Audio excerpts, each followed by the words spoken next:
If you like working with your hands, if you're a problem solver, do you like puzzles? Do you like to you want to see things and do things not everybody does? The elevator industry will take you to places that you'll never dream of. One job I was, you might be a few feet away from a ballistic missile, Mm. and working on an elevator for that system. Next thing you know, you could be, like I said, a few hundred feet on the ground. If you have an adventurous soul and you pretty well with tools and you can do your math, definitely give the elevator business a try. I mean, it's a lot of fun. You're going to see a lot of things, and you're going to meet some really interesting people. Hello, and welcome to the Elevator Careers Podcast, sponsored by the Allred Group. I am your host, Matt Allred. In this podcast, we talk to the people whose lives and careers are dedicated to the vertical transportation industry to inform and share lessons learned, building upon the foundation of those who have gone before to inspire the next generation of elevator careers. When talent is mission critical, call the Allred Group. With industry expertise, top talent, and exceptional customer service, you need the Allred Group on your side. Your priority is their priority. Call now, 404-890-0445. In this conversation, Warren Tweer shares his unique journey into the elevator trade, detailing his early life, challenges faced during his apprenticeship, and the adventures he experienced while working in various international locations, including conflict zones.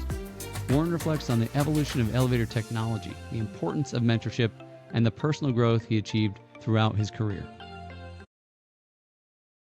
Warren, welcome to the show. Thank you. It's good to be here. Thank you. Thank you. No, I appreciate your time. It's always good to chat, but I love these conversations because we get to dig in a little bit deeper, kind of find out what it is that really inspires and motivates you. So let's start at the beginning. How did you get into the elevator trade? Especially, you told me a little bit about marine biology and working in the bar, and what was it that happened that Oh, got you there? well, yeah. When I was younger, I really didn't have much direction. I thought I was going to be playing football, and I broke my back at a tournament in high school, and it took away any scholarship opportunities I had.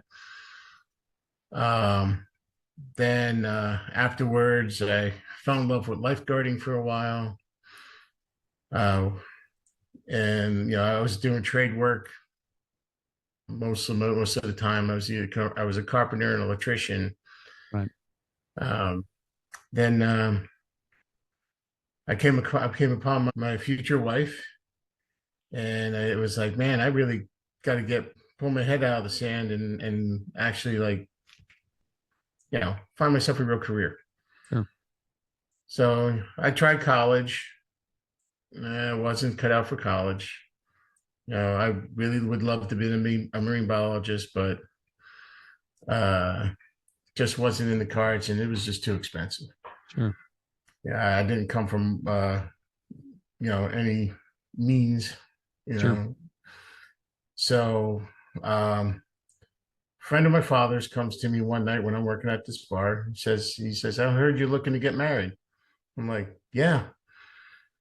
He goes, well, a married man needs a job with stability, and then we'll take him places. He goes, you ever think about elevators? And I was like, I didn't even know that was a possibility. I was like, you know, yeah, I've ridden in elevators, but I never thought about the people who actually, I didn't know that was a specific trade, Right. just got kind of ignorant and just like aloof about it. So he told me they had a position open. They were able to they were able to hire without having to go through the union hall, because Interesting. they're a small mom and pop shop. Next thing I know, I'm an apprentice working with this great guy, and I ended up sticking it out for my 4 years apprenticeship. But for those who are like considering the trade, what did you have to learn? I mean, obviously you didn't know anything about elevators. Sounds like you didn't know anything maybe about the union or the dues, the benefits, the structure. What was kind of eye-opening for you? Oh yeah, it was quite. I was fortunate enough. I came from a blue collar family. So Okay. I've always worked with my hands. So I knew my way around the toolbox. For sure. So I was very good at math. The working with my hands part wasn't the hard part. It was learning um, mainly how things got assembled. That was tough. The control systems end of it is the hardest part. Mm. I mean, some people it's the other way around. Mechanically, I'm sound. I can look at something and figure it out and know how to Right. put it together. But when it came to like troubleshooting and circuit tracing and everything like that, that I had to really do my homework and study on. And Sure. now that I'm very, after 25 years, I've become very proficient at it, and I'm a pretty, not saying I'm the best, but I like to think that I'm up there when it comes to troubleshooting circuitry. Sure. Cool. So, Cool. I'm sure uh, there was a lot, probably like drinking out of a fire hose for a while, just so oh much yeah, stuff. yeah, and the best part about it, even though you in the union you go to class one night a week for 5 hours, Okay. uh, but where I learned everything was one. I was fortunate enough; I had some really incredible mechanics. To me, probably some in the definitely top 5% in the business. Right. I mean, these guys can build their own controllers if they wanted to. I've seen them do it. Cool. Uh-huh. I was very fortunate to have them as my mentors, and it was really, really eye opening when I was like, man, I did not know what all was involved. And especially like you're going from one day I'll be working on like an old pie plate selector, and the next day it's like, oh, solid state, what's this? Yeah. Right. It's like so I'm going from mechanical switches to now I'm doing okay, I got a circuit board. What's a varistor? What's a capacitor? What does this Sure. do? So it was definitely an interesting learning experience, but it was so much fun on top of that because if you're curious and you like puzzles, you like to you latch on to something that you want to understand, you just can't let go of it. This is the job for you because it's to me that's the exciting part. It's like, damn, it's a machine. I can fix it. I can make it work. Yeah. Yeah. Well, Yeah. it's going to challenge you. I mean, all of those 25 years, obviously, from solid state to, electronics was one thing, but it doesn't slow down, right? It just keeps changing, keeps No, it evolving. just You know, keeps the evolving. technology's constantly different. Yeah. Very different. I mean, going from relay logic to so then PLCs came out, and now they're off of that now. Now they're just going back to like and there's so many different controllers. Sure. It's now I went from and some of them are really interesting, but you go from like motion controls to Virginia. I started off on Virginia controllers, Okay. and I knew those by heart. And then next thing I know, I'm like motion control. All right. And then everybody doesn't, all electrical prints don't look the same. Sure. So now you're like, okay, I got hieroglyphics now. How do I, especially if you look at like the old, like you look at Otis prints, you're like, what are you guys trying to say here? But it's a lot of fun now. That's awesome. That's awesome. So you said you stuck it out through that 4 years, and then you mentioned at one point, feeling disgruntled and deciding to put your resume out there. What happened, if I may? I didn't have a problem with the union at all. It was a company. Hmm. We were going through a slow time. So there was lots of layoffs. I had 2 rough years because I was a brand new mechanic. No Okay. one wants an inexperienced mechanic. They want someone seasoned. So anybody who was, you know, just took the test or whatever, you're going back to the bench because we only want the guys that can do the job well and do it fast. For sure. I eventually got hired back with the company I originally started with. And it was pretty much a personal issue with a certain other individual working in the company. And he was making my life pretty much a living hell. It You know, happens, right? yep. And then the problem was I was very critical of myself. I took criticism very harshly. Sure. And I always thought I was never good enough. Been there. Never good enough. Right. I couldn't do it well enough to make anybody happy.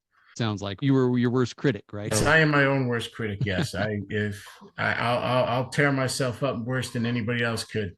Sure.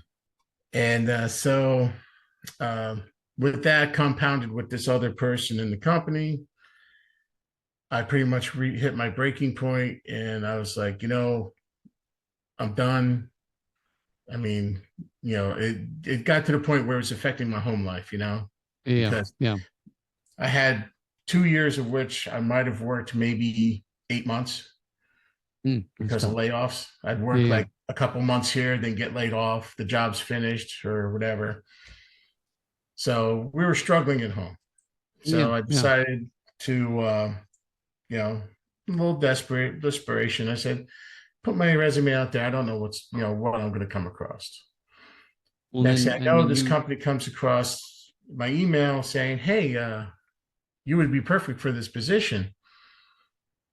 And I'm like, "Well, what's the position?" And they said, "Would you be interested in working outside the country?" So I go to my wife and I was like, they want to, there's this opportunity. And at first it was like, all right, you're going to do it for 1 year.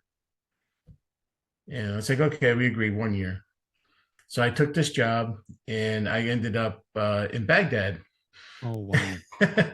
Wow. Of all the places, right? Of all the places, I never thought 2008, I'm in Baghdad. I was like, oh, and we're still being shot at and we're still being I bombed. can't even And imagine. Yeah. So you were what, in an embassy or something? yeah, we were the operations and maintenance company to open up the new embassy in Baghdad. Oh, wow. Okay. Yeah, a $6 billion piece of property. Wow. And it was our job to make sure it was running at tip top shape. So before we could move on to the embassy grounds, we lived behind one of Saddam's palaces Oh, wow. Okay. on a place called Al Kindi Street. So you take your whole family over there? I mean, Oh no, no, no, no, no! It was still a war zone. I was gonna say, what do you do? I guess you just I leave them I home lived and I lived in a tin can with no windows with sandbags around it for the first year and a half, 2 years. how often did you get home? I would get home like every 3 to 4 months. I get like 3 weeks. Okay. They would buy your ticket home or Oh, it was paid for. It was part okay. of the package. Part of Yeah. my. I mean, they paid well. I had a little adjustment coming back from that one because they don't prepare you for what you see. God bless our military because those guys. I got to stay inside the walls. They had to go outside those walls. Oh, wow. And I seen some of them come back, and I made some really good friends over there, and I've lost some good friends over there, and it really opened my eyes to the world, to Oh, I what's can't really going on. can't even imagine. Yeah. Yeah. Yeah. So Not been there, but yeah, that's gotta be a tough place. I mean, you also talked about going to Africa and yep. some other areas in the Middle East. What was that journey That, like? well, Baghdad opened the door to other things. Hmm. I spent almost 6 years in Baghdad total. Wow. Um, I spent a very short period, but I spent just a little bit over a month in Herat in Afghanistan. Okay. I have to say that was where I feared for my life the most, but it was also the most adrenaline pumping thing I've ever done in my life. Tell me more. Was that because you were fearing for your life? And I mean, or Yeah, it was a little bit like that, but it was the excitement as that I was making stuff happen in a like such a insanely hostile, heightened sense environment where it's like I'm trying to focus on this, but there is like a million other things around me going on. And talk about concentration power, like, oh, you're getting shot at. Yeah, well, let me finish adjusting or well, we weren't getting shot at, but I mean, not all the time, but uh, I have to say, Afghanistan was definitely interesting. I got to see some places, some things there that no one else. I saw Alexander's built a fortified city there for the Silk Road. oh, interesting. So I got to see some really cool ancient So stuff. just like old, yeah, like historical stuff that wow, that's cool. Right. Then fast forward, I jump over, I get a position to go to Africa for a while. We're opening up a new embassy there. So I spent a short time there, only about 9 months, Okay. but it was a beautiful 9 months. I'd have to say the country was called Swaziland when I was there. Now it's called Nswante, and it's beautiful. Cool. I definitely recommend it. From there, I hopped to Moscow, Oh, wow. Okay. and Moscow was my second to last stop in my tour of elevators around the world. Yeah. Yeah. And still getting home, what, every 3, 4 months, kind of the same Yeah, pretty routine. much. Okay. And but that was Moscow was fun. I enjoyed Moscow. I felt fine. It was not like working in New York City. Okay. Um, Did you learn any of the languages? I mean, you probably didn't have to because you were oh, probably on I learned a US. little bit. I since I don't use it a lot anymore. I used to be able to speak some Romanian. Okay. Yeah, I used to be like Bună dimineața, good morning, Napta Buna, good night, Ce faci, how are you? Cool. Some Swahili, Tunari Kesho Lala Shalama. This is good night and may God bless you. I used to know a little Arabic. I can remember Makumai was like, "Do you have any water?" Sadiq, my friend, Habibi, who's like my dear friend. Cool. Stuff like that. Shukran, thank you. Low Italian. My Russian, I didn't study as hard as I should have, but I knew I wasn't going to be there that long. Okay. And I was mostly with a bunch of Americans. I didn't get to actually interact with the Russian locals as much. Okay. What was it finally brought you home? I mean, that sounds like a long tour. Well, pretty much what really brought me home was my family. I was away too long. Sure. Yeah, that's a long time. But the great thing about it, though, is that the company afforded me the chance that, when I went on vacation, I just fly my wife to wherever, and we met in Europe several times. Nice. Yeah. So we had some wonderful vacations because of that job. I mean, we saw a Sure. lot of the world. I saw the Great Pyramids. I Sure. saw, the Pantheon. I mean, we just traveled a lot. But the job made it happen. You Right. know, it's hard to find someone who's willing to do that job in certain environments. If you're not afraid, Mm, or if you're, I mean, everybody's going to be afraid. If you're willing to go, yeah, it's intense, it's a little scary, but if you have that adventurous spirit and you think you can, handle it, I definitely say it's well worth it. Hey everyone, thank you for listening. This is Matt with a brief message from our sponsor. The Allred Group has been recruiting elevator industry talent for over 14 years. If you are looking to grow your business and hire great people, contact the Allred Group at allredgroup.com. That's ALLREDGROUP.com, and talk with Matt and his team about how they can assist you. And now, back to the show. Yeah, yeah. So, I mean, looking back, would you ever have imagined a life like that, especially coming in from where you did? Oh no. I had my little bubble in New Jersey. I might go to Philly, I might go to New York. Other than that, it was like family vacations to Maine, and that was it. I Right. mean, I really didn't like change. I liked status quo. Sure. This is And what it's I'm safety, used to. your comfort zone, right? You know Yeah, where you're very safe, you know what you comfortable. know. Yep. Okay.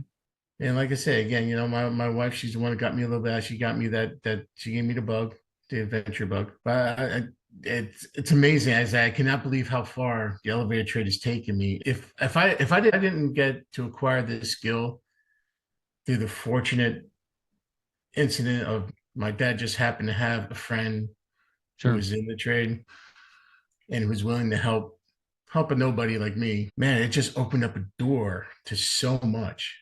And it's made me more of a worldly person, and I got to see so many cultures and meet so many different people from everywhere, and it's all because of the elevators. I That's mean, awesome. a Yeah. simple trade. Simple, Well, simple in some ways. So yeah, simple in some, but the majority of people think, if you talk to the average person, plumber, carpenter, elevator guy, whatever, you're all the same, you know. But yeah, it's amazing what, and if you're good at your job, you get a reputation, and people seek you out. sure. Sure. You mentioned the other trades, and obviously there are great trades out there. You told me one time sometimes other trades will ask you like, hey, you're just an elevator mechanic. Why are you paid more than me? How do you answer that?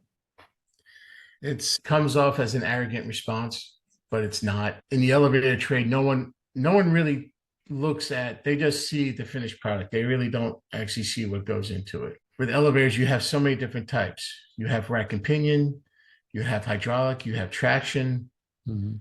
there's winding drum. Now they're talking about maglev elevators. Sure. So these are all technologies we got to understand. We got to learn. I mean, it's not just, oh, it's just as simple. It's like, you're working on a V8 engine and that's all you're working on all day. It's like, no.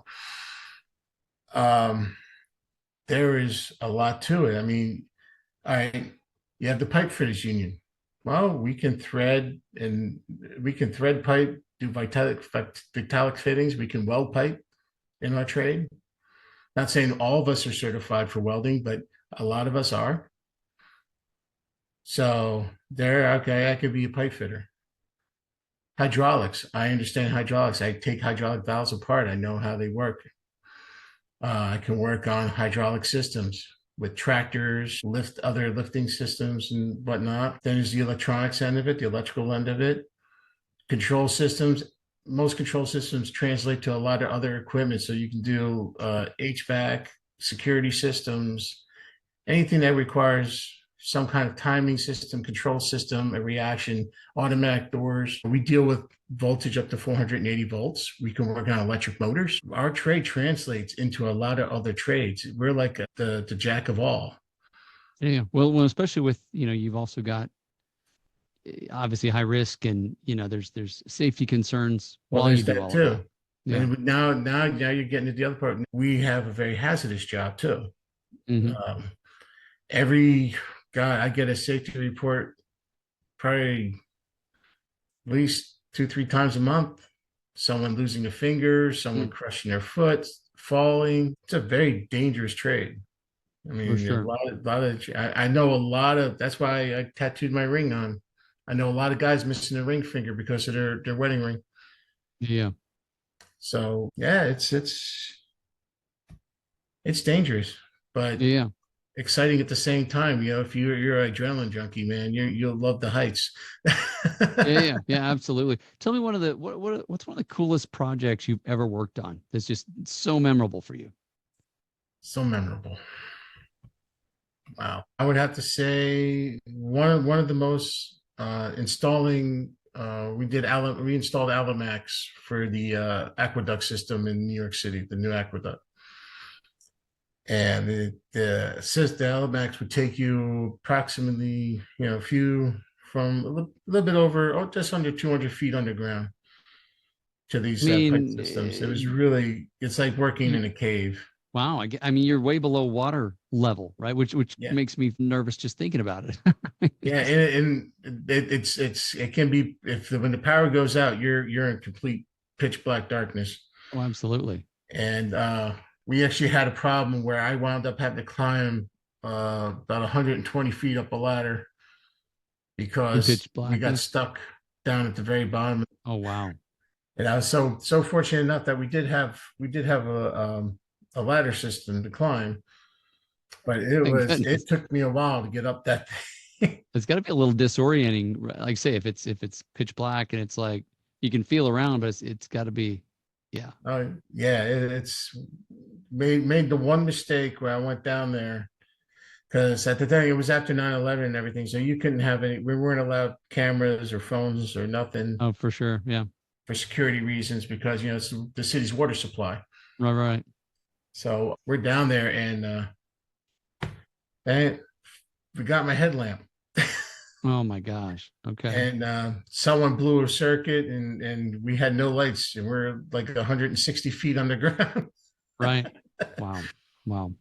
So yeah, it was interesting. But yeah, What other? that I have to say that's probably one of my more interesting stories. Yeah. The other one so I went from being 180, 60 feet underground to being over 1,200 feet above the ground. Wow. in a radio tower for the military. So there's an elevator in the radio tower? Yes, there is. Wow. A And 1,200 foot one?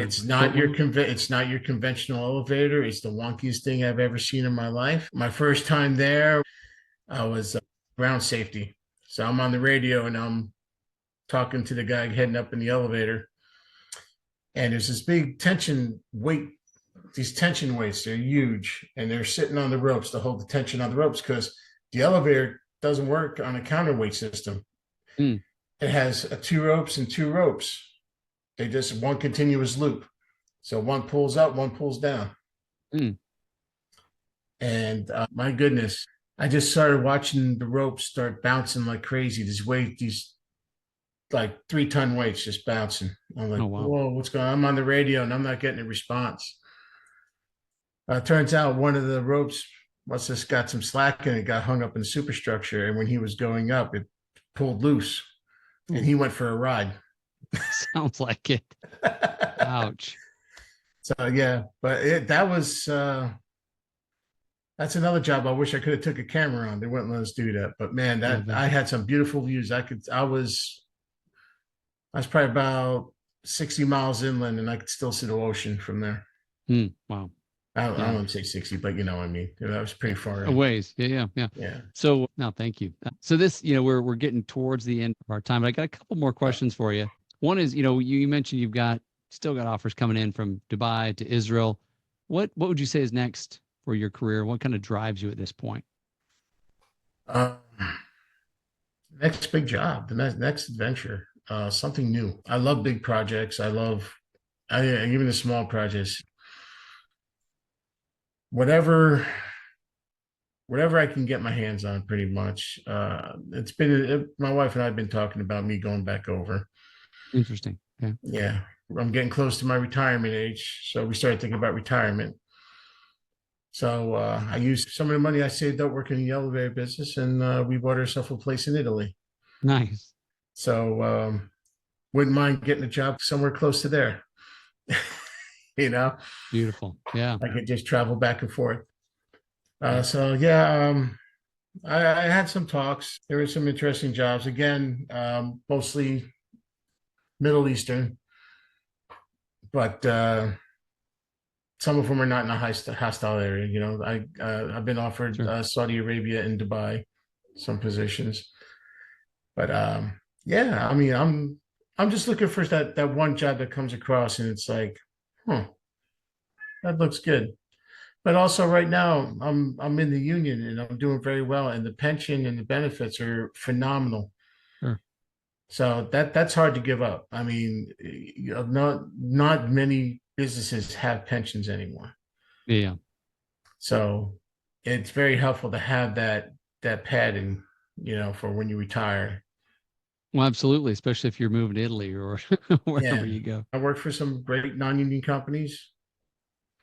And the only thing I would say that I would knock them on is their benefit systems are not that well. Your medical and everything probably depends on the company because I do see some variance between. Yeah, it varies greatly from company to company. But if you can find it, any company that's worth its salt will give you good benefits. They'll be competitive, and that's what you're looking for. Yeah. Well, thank you. So last question I got for you, Warren. You said the trade hasn't been easy all the time, but it's been good to you. What message would you give to younger people who are maybe they're brand new or maybe they're just thinking about heading this direction? I would say if you like working with your hands, if you're a problem solver, do you like puzzles? You want to see things and do things not everybody does? The elevator industry will take you to places that you'll never dream of. You could be one job. You might be a few feet away from a ballistic missile, and working on an elevator for that system. Next thing you could be, like I said, a few hundred feet on the ground. If you have an adventurous soul and you're pretty well with tools and you can do your math, definitely give the elevator business a try. I mean, it's a lot of fun. You're going to see a lot of things and you're going to have to meet some really interesting people. Sure. Yeah. Some of these guys, I look at them, it's like, man, you're like an Einstein. I don't know why you're doing this. You can do whatever you want, but they're doing what they love, which Right. is what I like. That's great. That's great advice. I love it. Warren, thank you for being with me this evening. It's been great to talk to you and be able to record this, and wish you much luck and success as you continue to build your career.